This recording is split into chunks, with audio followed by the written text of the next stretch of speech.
Hi, everyone. Welcome to our little Agora, where we're talking about sustainability in our personal finances. And this is a super basic workshop that I'm doing for the first time, and I'm getting you to trial it out with me. And the main thing was to look at some of the organizations that we use and see if they really are sustainable or not. I'm going to share my screen and just quickly run you through what I've created of these different resources, and then we'll have some time for discussion. Um, and I'm not going to record that part, so we can speak openly about it. Um, but yeah, get in touch with me if you are interested in this topic, if you're watching this video, and we'll be able to go through and organize it again for you. Um, yeah, you can get my email from the link on the description on the YouTube video. So I'll share my screen now and bring in this presentation. I think you should be able to see that. Yes. And so we're talking about sustainable finance in your personal finances. And the research that I would love for you all to start with, because it does take a little bit of work, is to think about an organization that you really care about. And we were going to do our banks, because this is something that we should be caring about, since they hold our investments, they hold our funding, they're a lot of key and power. Um, and I would go into a conversation with you on power and values of money. But let's just go through this quickly, and we can come back to that discussion in general. And so there's a couple resources that I'm including here for ways to learn more about your bank. And the first is sort of doing your own homework. So like, who are you actually banking with? Maybe you don't really know much about them. Maybe it's just an account that you got set up when you were a kid. But who are they, and why did you choose them, or why did they get chosen for you? And then the great place to start with your sustainability report. So we can do a quick example together on that of how to find their sustainability report. And then the last thing, which is the nerdiest thing of you'll do today, is finding their balance sheet and kind of seeing like what are they invested in, because it's one thing what they say in their sustainability report, and then it's another thing what they are required to report. So that's the dorkiest thing we'll get into. We can show that. But I think that what's fun to talk about is really the first two links. So EcoBanks did a really great resource on a lot of banks that are in Europe. So you can look to see if your organization is there, and they'll tell you a little bit about what it is they do, what services do they provide, and what certifications have they joined. Like a bank that I use, Amalgamated Bank, is a fossil-free bank. At least they've joined that association, and they say they don't have any on their balance sheet. The next really great resource that you can check out is Mighty Deposits. And unfortunately, this one's only for banks registered in the United States. So if you come across another resource that's for Europe or for your jurisdiction, please message me and send it my way, because it's helpful for me to find these resources as well. And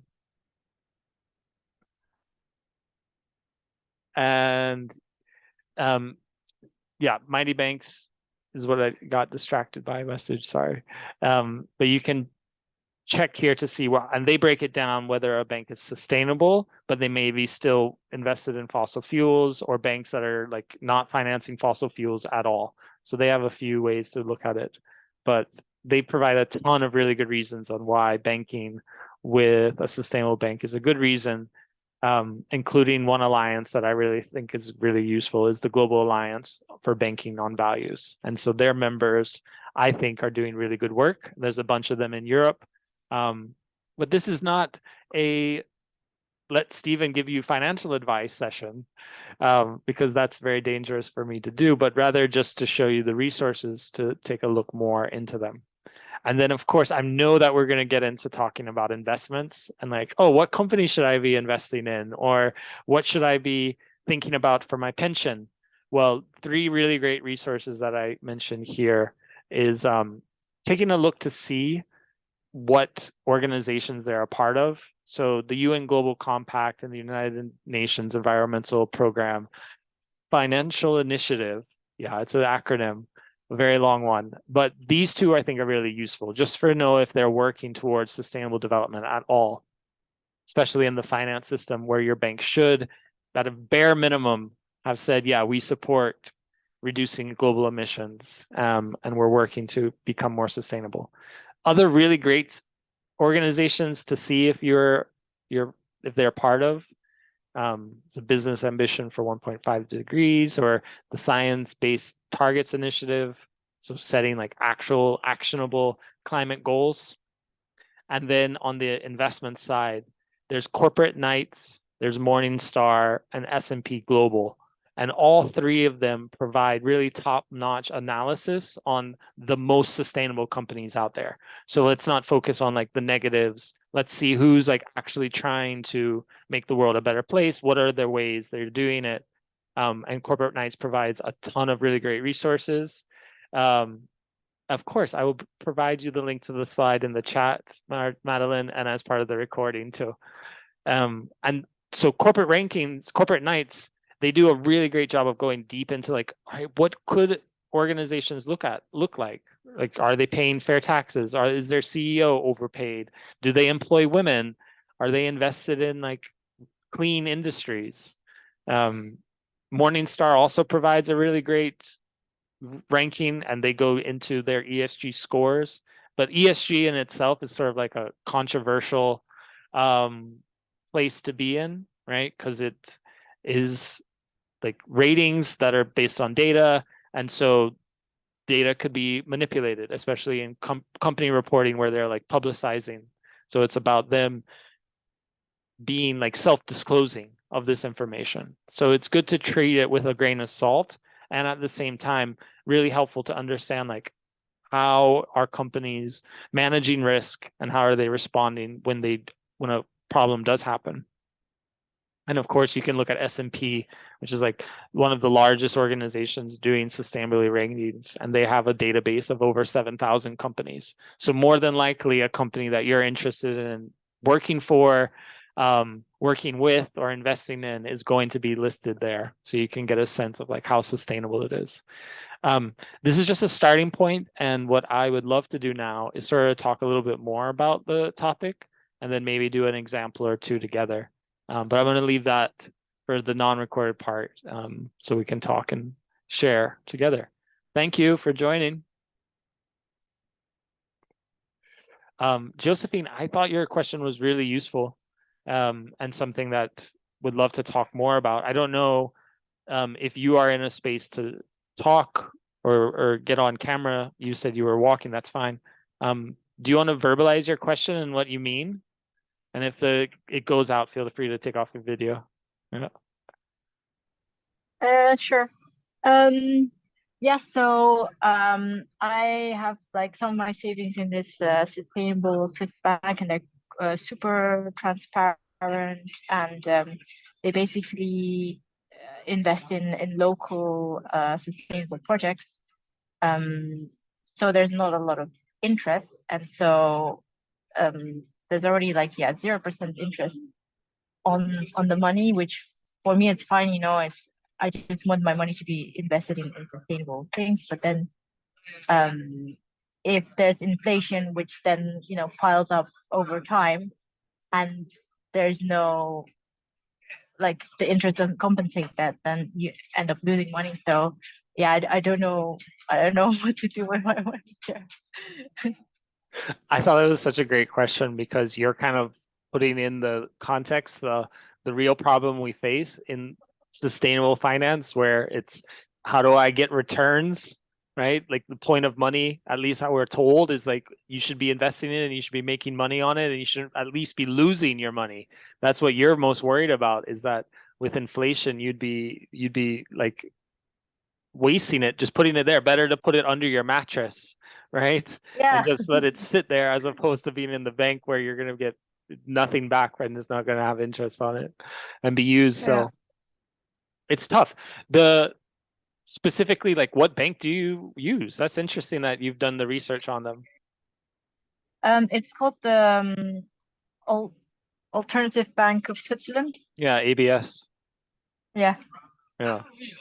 Yeah, I was going to give that example as ABS because for some of their products, they actually charge a negative interest Yeah, rate, which is very cool that ABS is willing to do that and say that like you're investing in these projects, then you're not going to be making money, and you're going to have to pay a interest rate charge to be part of this product.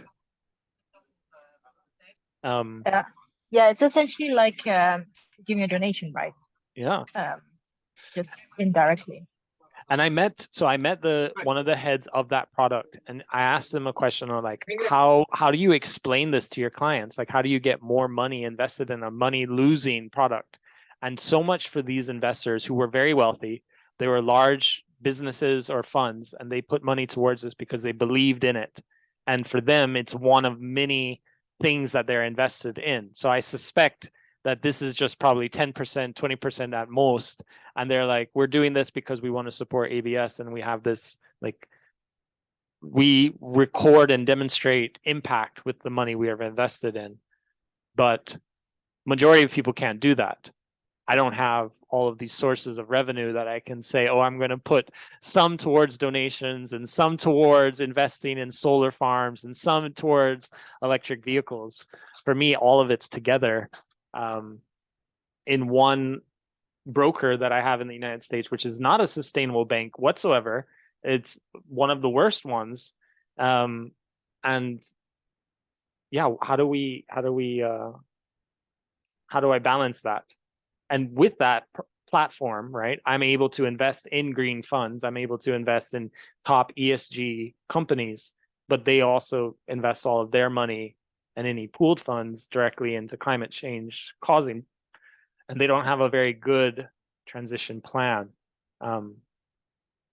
which is one of the other resources that I had here. So it's a very complicated issue of what are your personal values, of what do you personally want to do with your money.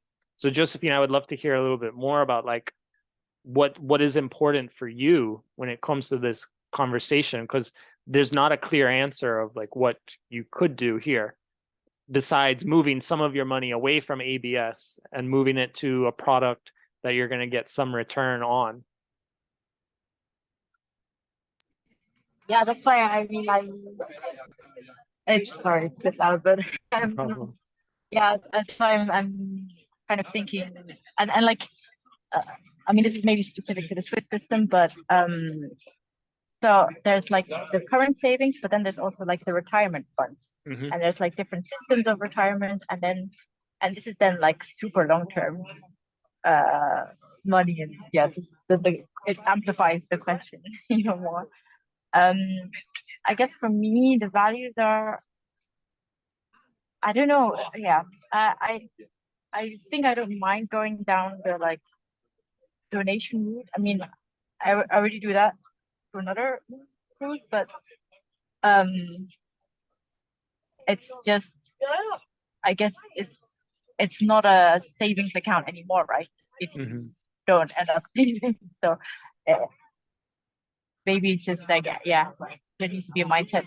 I don't know, either they need to change the name of the product or change my mindset Yeah. around that account. Yeah.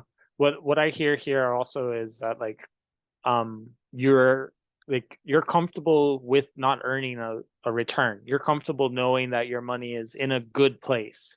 It's more so that you're less comfortable knowing that you're losing money year over year, that like the money you put away for savings, um, there's not having that for retirement or having it later in your pension savings, right?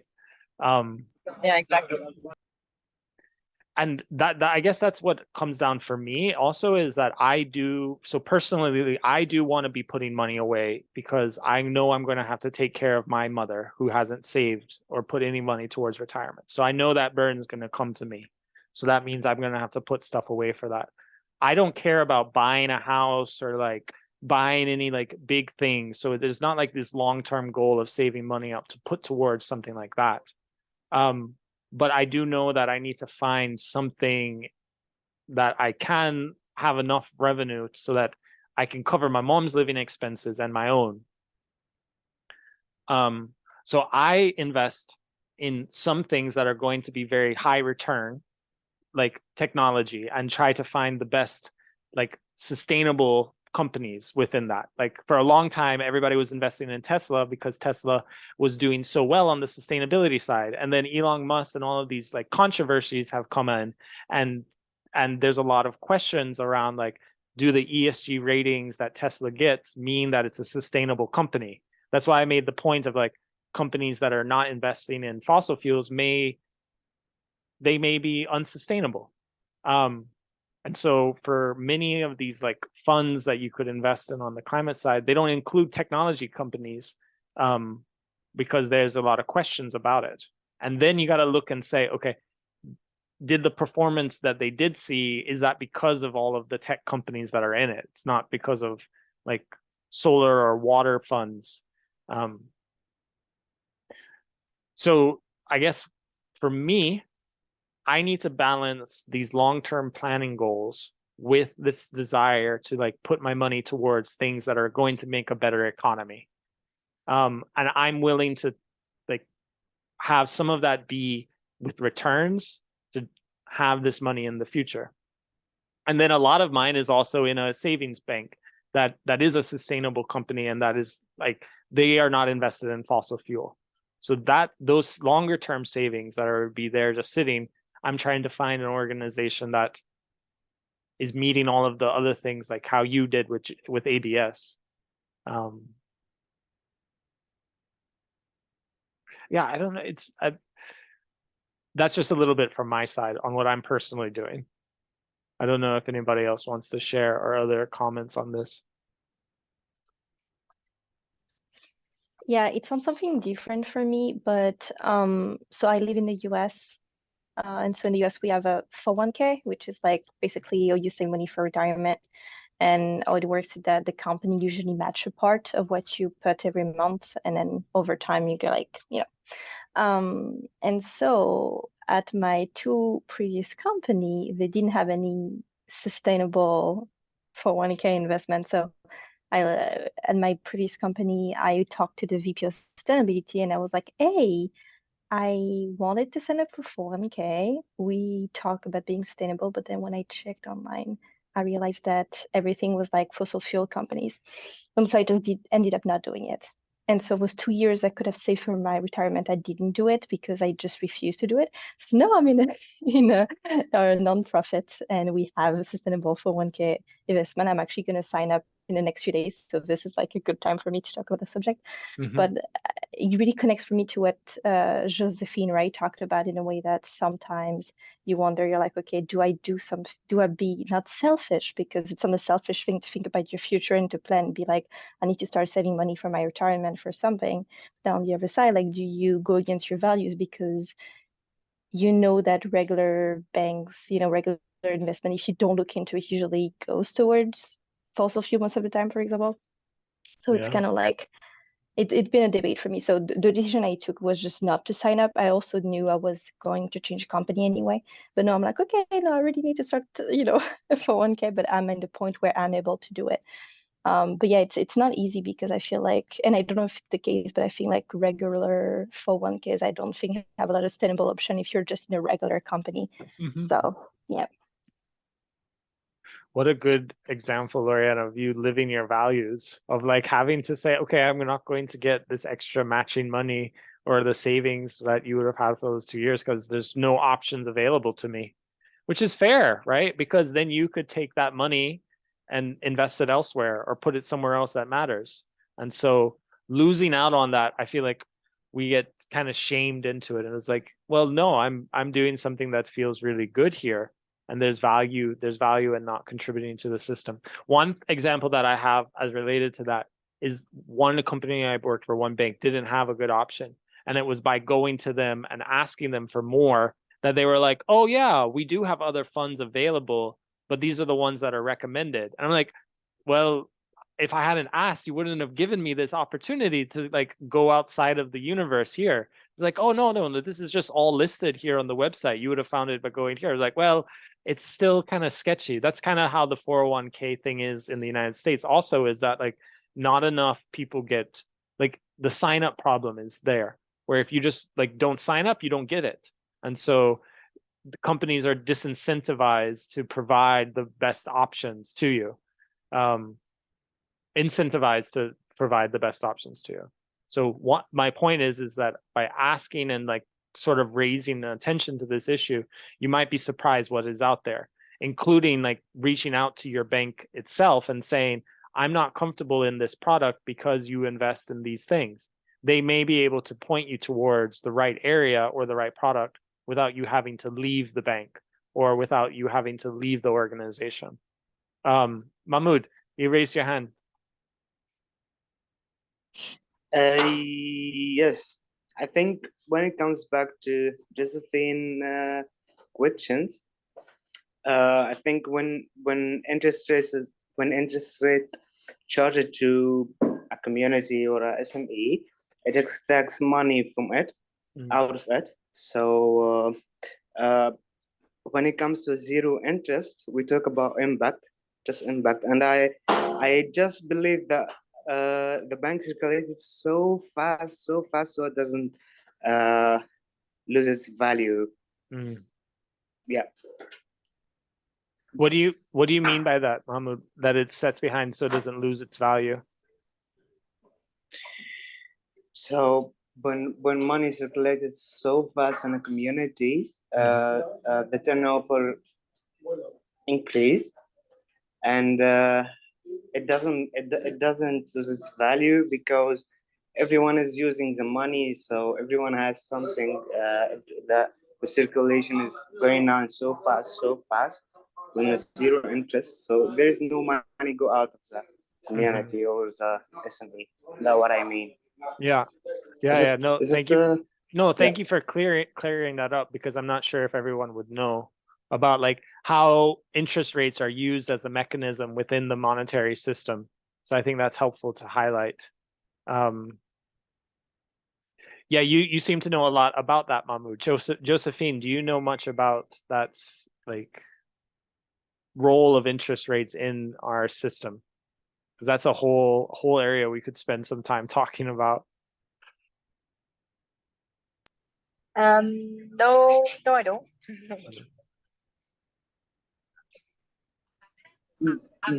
Yes, briefly, when it's a zero interest, we talks about impact.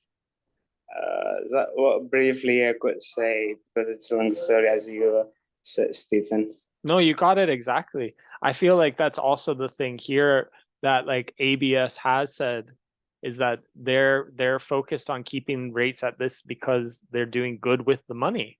Like they're not trying to make money off of this. And it's much more to that. And then in general though, like part of the role that Switzerland has had by having zero and negative rates is that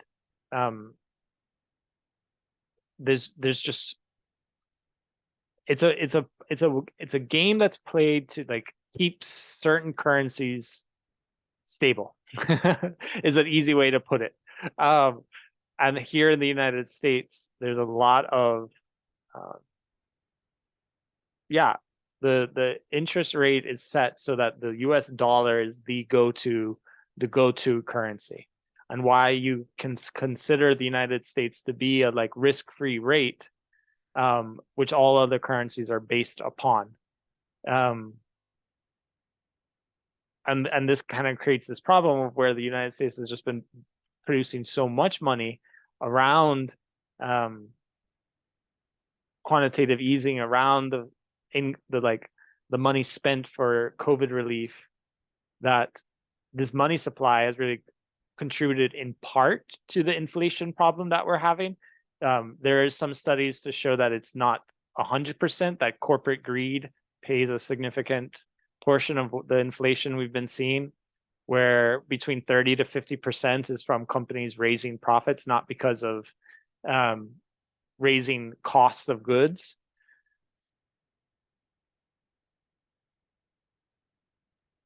Yeah.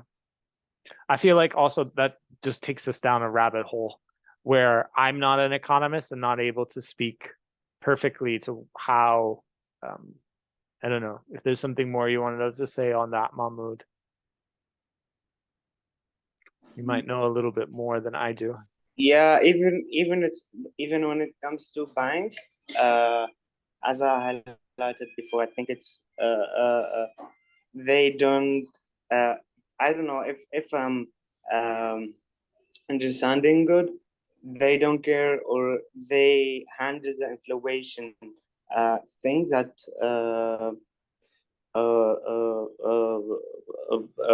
Josephine is worrying about, but circulating the money so fast in the community or projects, or investing in sustainable projects that keeps the money keeping its value.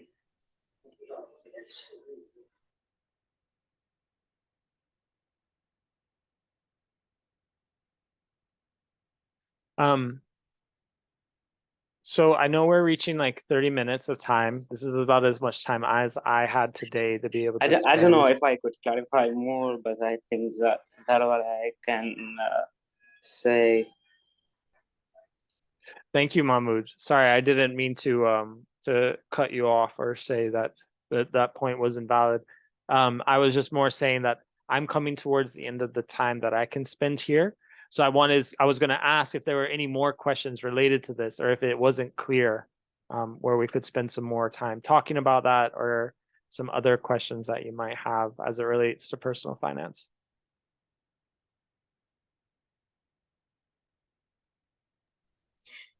I guess I wanted to ask toward the, related to what you were talking earlier.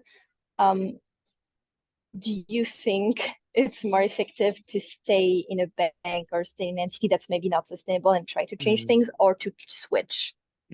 Because I'm thinking, okay, switching is good because then you have the direct effect of like moving your money towards like investment or saving account that the bank's going to use for good. But then we know that those big banks that a lot of us are in, they have like many customer, and so if you try to change things at your level, maybe you might even change things for people who don't even like care or would ask, but then it changes for more people. So it's just a general question. I think the answer is probably both are valid, but I'm interested to have your thought. Oh man, that's such a good question generally too, because it's like, how do we achieve change, right?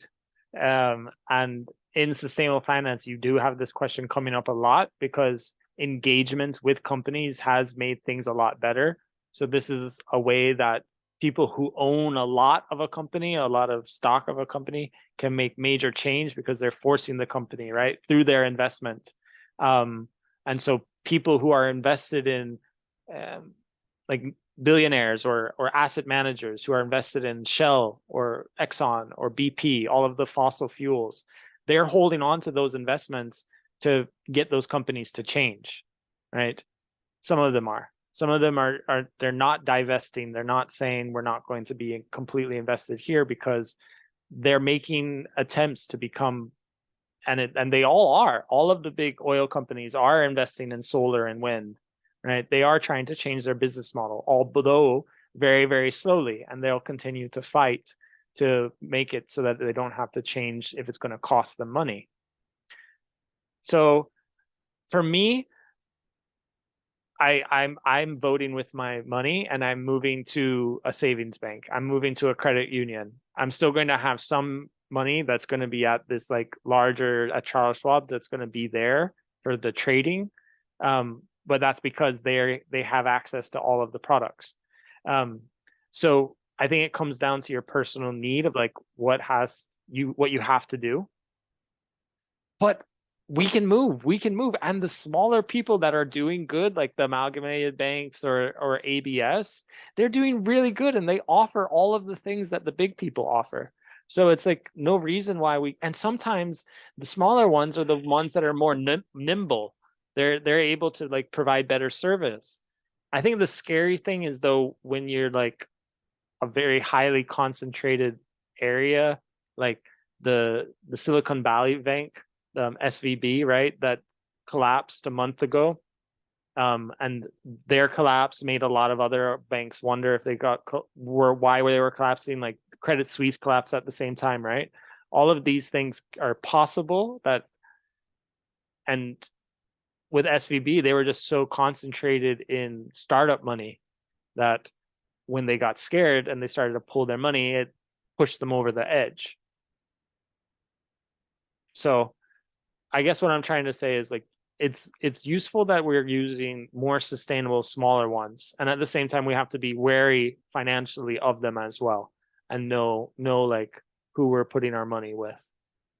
It all ends up creating a lot more work though. Because the easier thing is to say, oh, I'm just going to keep it here. And that's intentionally part of the game, is that there are time and money costs to switching. But our values really depend on that, right? Like that's why you for 2 years you were like, I'm just not going to invest in a 401k. That's a very admirable thing to do. And I hope that more people would be willing to do that.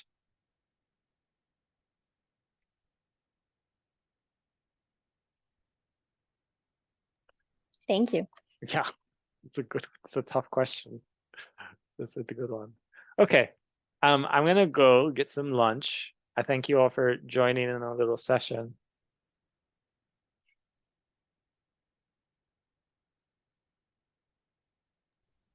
Thank you so much. Yeah, thanks for being here. Have a great day at work, Lorianne.